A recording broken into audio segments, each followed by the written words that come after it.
احنا مش بتوع هديه، بس الهديه دي قصه تانية خالص. هو بيحب الاسبريسو ساده مركزه، اما انا بقى زي ما انتوا عارفين بحبها دايما باللبن. المفروض ان انا جايبها له في عيد جوازنا، بس بصراحه الماكينه في صالحنا احنا ليه. ورافال عملت اول ماكينه قهوه مصريه 100% بجوده عالميه، ده غير ان فيها كمان مطحنه للبن. انتوا متخيلين ان انتوا هتشربوا القهوه فريش؟ شكلها شيك قوي ولونها خطير. عايزه اقول لكم التصميم بتاعها انيق كده ومودرن، تتحط في اي حته في الشقه تخطف العين. شايفين بقى كل الحاجات اللي معاها، كل تفصيله معمول حسابها. مش عايزه اقول لكم دي مش ماكينه قهوه عاديه، دي تحفه فنيه. الزرار بتاعتها كلها تاتش ومضيئه. ندوس بقى زرار الباور وتعالوا نشوف ازاي نستخدمها. اكتر حاجه بحبها في رافال هو الضمان عندهم يا جماعه بيكون 3 سنين، وعايز اقول لكم خدمه ما بعد البيع عندهم رائعه. كمان معاها كتالوج علشان يعرفكم ازاي تقدروا تعملوا اكتر من 15 مشروب وتستمتعوا بيها. ده بقى البيتشر اللي بنسخن فيه اللبن وبنعمل بيه احلى فوم لاحلى قهوه باللبن. ده بقى الباسكت اللي ممكن نعمل بيه 1 شوت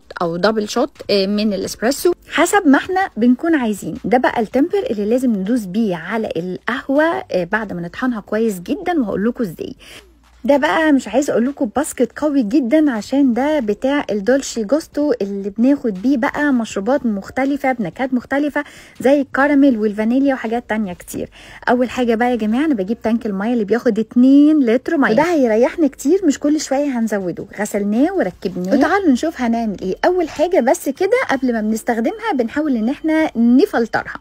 شغلنا الميه سخنه والستيم ونزلنا منها كل حاجه، وبعد كده بقى في المطحنه اللي احنا اتاكدنا ان احنا قفلناها كويس باللوك بتاعها، ونضيف بقى فيها 250 جرام من القهوه، وده السعه بتاعتها. وبعد كده بقى نختار هنشرب شوت واحد ولا دبل شوت زي ما احنا عايزين. وقبل ما بندوس على زرار طحن القهوه بنروح الاول نختار درجه الطحن اللي احنا عايزينها.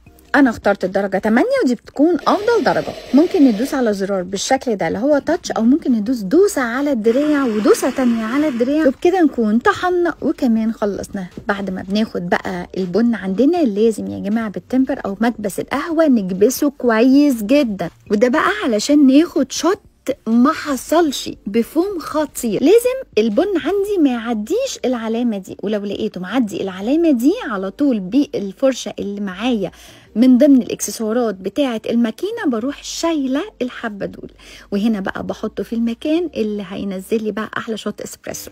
من 2 ل3 كده ببدا الاقي بقى عندي هنا القهوه نازله وليها فوم وريحتها خطيره خطيره. مش عايزه اقول لكم يا جماعه انتوا مش هتصدقوا ان انتوا اللي عاملين الشوت ده بمزاجكم في البيت. وهنا كان الحمد لله بناخد شهاده الايزو من استاذ رفيق وقلبي كمان، وانا مبسوطه.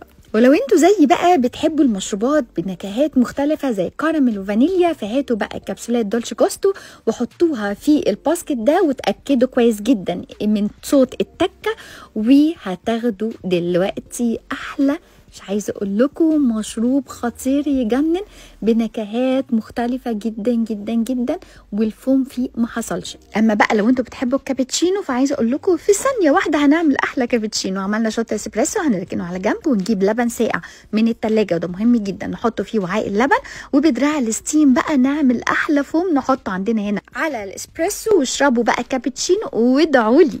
اما بقى فلوسنا اللي كانت خلصانه على الايس كوفي والكافيه لاتيه والكلام ده كله، فعايزه اقول لكم هتعمليه بمنتهى السهوله زي ما انتم شايفين كده، وهتاخدوا احلى فوم وتحطوا بقى الفليفر اللي انتم عايزينها كمان فوق، سواء كراميل، ممكن تحطوا كمان تشوكليت، ممكن تحطوا كاكاو، براحتكم خالص. اما انتوا بقى لو بتحبوا كمان تشربوا قهوه شاي اي مشروبات سخنه، فالدراع الستيم ممكن نعمله هوت ووتر ونعمل احلى كمان امريكان كوفي، او ممكن نعمل شاي، او ممكن نعمل اي اعشاب زي ما انتوا عايزين. الموضوع سهل وبسيط، تنظيفها كمان سهل وبسيط، هم مش سايبين حاجه، كل حاجه بتتنضف معانا بسهوله، كل حاجه بتتفك. عايزه اقول لكم تحفه فنيه، احنا اتبسطنا بيها جدا، شكلها يشرف، سعرها يطمن. رافال فعلا القهوه ليها ناسها.